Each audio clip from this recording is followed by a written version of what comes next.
خطبہ جمعہ۔ عنوان: اپنی گفتگو کو کیسے درست کریں۔ الحمدللہ، ہر طرح کی تعریف اللہ رب العالمین کے لیے ہے جو تمام جہانوں کا پروردگار ہے۔ قال اللہ عز وجل: اعوذ باللہ من الشیطان الرجیم، بسم اللہ الرحمن الرحیم۔ یا ایہا الذین آمنوا اتقوا اللہ وقولوا قولا سدیدا یصلح لکم اعمالکم ویغفر لکم ذنوبکم ومن یطع اللہ ورسولہ فقد فاز فوزا عظیما۔ صدق اللہ العظیم۔ اے ایمان والو، اللہ سے ڈرو اور سیدھی سچی بات کہا کرو۔ اللہ تمہارے فائدے کے لیے تمہارے کام سنوار دے گا اور تمہارے گناہوں کی مغفرت کر دے گا، اور جو شخص اللہ اور اس کے رسول کی اطاعت کرے اس نے وہ کامیابی حاصل کی جو زبردست کامیابی ہے۔ اللہ رب العزت نے رسول کریم صلی اللہ علیہ وآلہ وسلم کے ذریعے ہمیں زندگی کے ہر لمحے میں رہنمائی عطا فرمائی ہے۔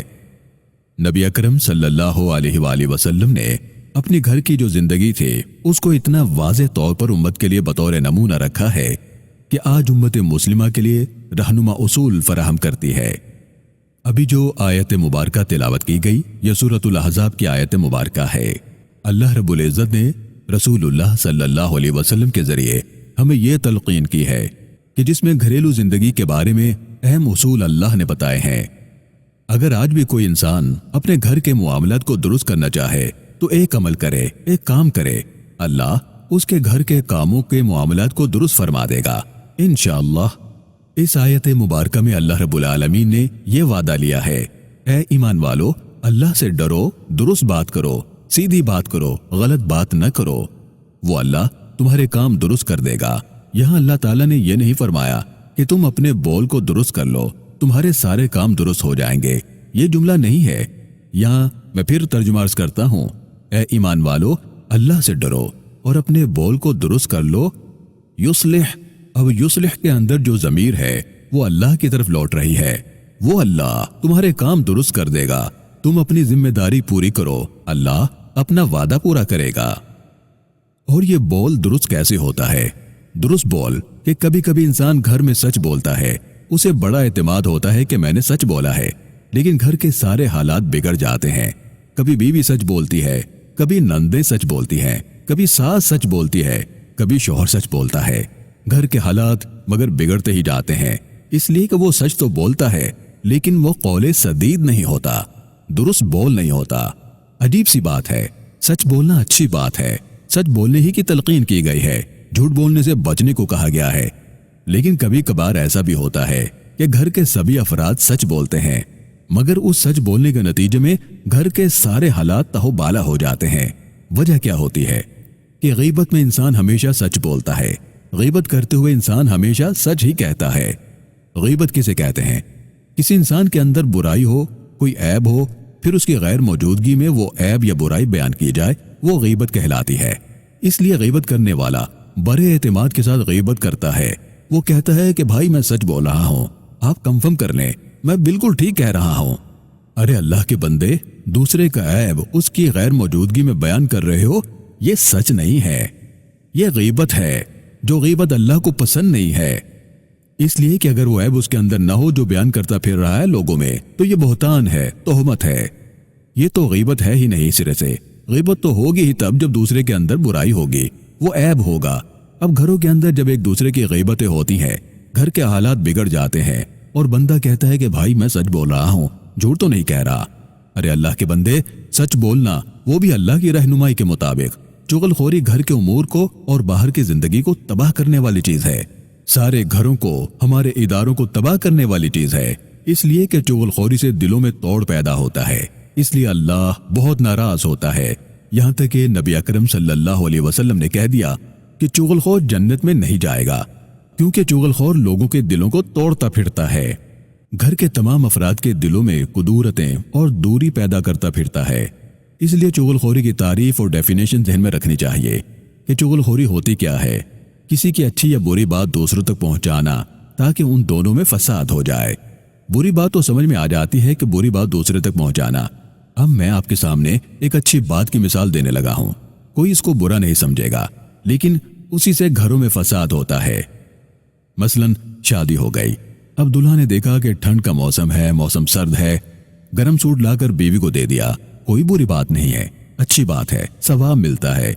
बीवी के हुकूक अदा करने पर, उसका ख्याल रखने पर उसने जनाब सर्दी का मौसम देखा, गर्म सूट लाकर बीवी को दे दिया, तो जो उसकी नंद थी यानी शोहर की बहन, वो फौरन माँ को जाकर बताती है कि अम्मा, मोहतरमा के लिए नया सूट आया है।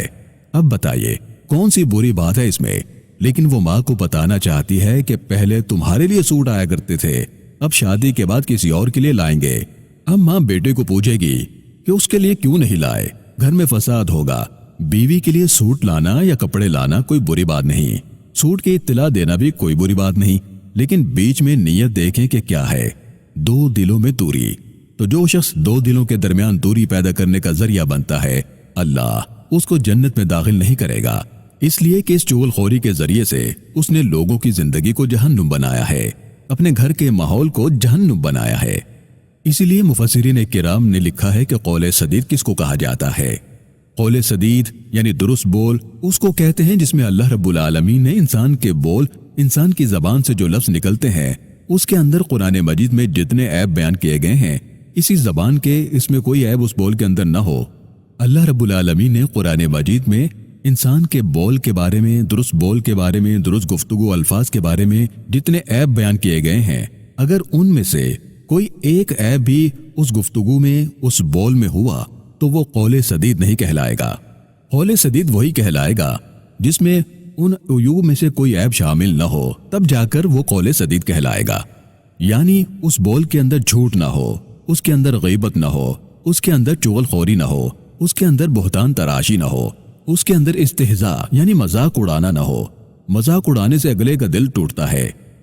उसके अंदर ताना ना हो, उसके अंदर तहकीर व तजलील ना हो, यानी दूसरे की तजलील ना हो, उसके अंदर धोखा ना हो, क्योंकि धोखा देना मुनाफिक की निशानी है। उधर जाता है तो कहता है कि मैं आपके साथ हूँ, इधर आता है तो कहता हूँ कि भाई मैं आपके साथ हूँ। यह मुनाफिक की अलामत है, जिसे अल्लाह रब्बुल आलमीन ने सूरह बकरा में बयान फरमाया है। अल्लाह रब्बुल आलमीन ने समझाया है कि अपनी जबान को धोखे में इस्तेमाल करना यह भी कौले सदीद नहीं, अपनी जबान को तमस्खुर यानी इस्तेहज़ा में इस्तेमाल करना यह भी कौले सदीद नहीं। एक तो अल्लाह ताला ने ये उसूल बताया, दूसरा उसूल अल्लाह रब्बुल आलमीन ने घरेलू मुआमलत को दुरुस्त रखने के बारे में फरमाया कि कामयाब जिंदगी आज हर शख्स चाहता है कि मेरे घर की जिंदगी कामयाब हो जाए, मेरी आइंदा की जिंदगी कामयाब हो जाए। जब शादियां होती हैं तो लड़के वाले चाहते हैं हमारे बेटे की जिंदगी कामयाब हो जाए, और बेटी वाले चाहते हैं कि आइंदा हमारी बेटी की जिंदगी कामयाब हो जाए। और मुसीबत होती क्या है कि लड़के वालों के जहन में कामयाब जिंदगी का मयार और होता है, और लड़की वालों के जहन में कामयाब जिंदगी का मयार कुछ और। तभी तो वो लड़की को समझाते हैं कि बेटा दबा कर रखना, जबकि लड़के वाले अपने लड़के को समझाते हैं कि बेटा दबना नहीं बल्कि एक दो लगा देना। चुनाचे दोनों की कामयाब जिंदगी का तसव्वुर मुख्तलिफ होता है, लेकिन अल्लाह रब्बुल आलमीन ने कामयाब जिंदगी का तसव्वुर कुछ और सिखाया है। इसी आयत में अल्लाह रब्बुल आलमीन ने फरमाया, जो अल्लाह और उसके रसूल सल्लल्लाहु अलैहि वसल्लम की इताअत करेगा उसने बड़ी कामयाबी पाली, दुनिया की भी कामयाब जिंदगी, आखिरत की भी कामयाब जिंदगी।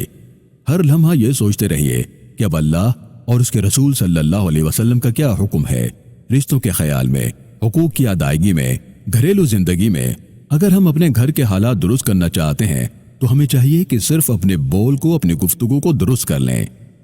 एक औरत गई थी एक बुजुर्ग के पास कि मेरा शोहर बड़ा झगड़ालू है, बदज़बान है, बड़ी गालियां बकता है, घर में आता है तो लड़ना शुरू हो जाता है, तंग आ गई हूं मैं अपने शोहर से। तो बुजुर्ग ने तावीज दिया और कहा कि ये तावीज ले लो, बड़े काम का है। जो ही शोहर घर में दाखिल हो इसको दांतों के नीचे दबा लेना, और जितना शोहर ज्यादा गुस्से में आए उतना जोर से दांतों के नीचे दबाना, तब ये असर करेगा। और एक हफ्ते के बाद आना और फिर नतीजा बताना। चुनाचे वो एक हफ्ते के बाद दोबारा उस बुजुर्ग के पास आई और बताया कि आपकी तावीज ने बड़ा असर किया, घर के हालात बेहतर हो गए, बदजुबानी भी कम कर दे, गुस्सा भी कम होने लगा। उसने बुजुर्ग से कहा कि आपने बड़े कमाल का तावीज दिया। तो बुजुर्ग ने कागज खोलकर सामने रख दिया। ये तो सादा कागज है, मैंने कुछ नहीं लिखा था, फकत तुम्हारी जुबान बंद की थी कि अपने शोहर के सामने अपनी जबान बंद रखना, घर के हालात दुरुस्त हो जाएंगे। पहले वो आता था तो बोलता था, तुम जवाब देती थी, वो झगड़ता था तो तुम भी झगड़ती थी, वो गालम गलोच करता था तो तुम भी तानो तशनी करती थी। جب تم نے اپنی زبان کو قابو میں کیا، خاموش رہے، تو بالآخر وہ بھی خاموش ہو گیا اور گھر میں جو فساد تھا وہ امن میں تبدیل ہو گیا۔ اگر ایک بندہ اپنے قول، اپنی گفتگو اور اپنے بول کو درست کر لے گا تو یقین مانیے گھروں میں سلامتی آئے گی، گھروں میں امن پیدا ہوگا، آپس میں کدورت ختم ہوگی، نفرتیں دور ہوگی، دلوں میں محبت پیدا ہوگی، قربتیں پیدا ہوگی۔ اللہ رب العزت گھروں کے ماحول میں اور اداروں کے ماحول میں ہمیں درست بول بولنے کی توفیق عطا فرمائے، قول سدید کو اپنانے کی توفیق عطا فرمائے۔ وما علینا الا البلاغ المبین۔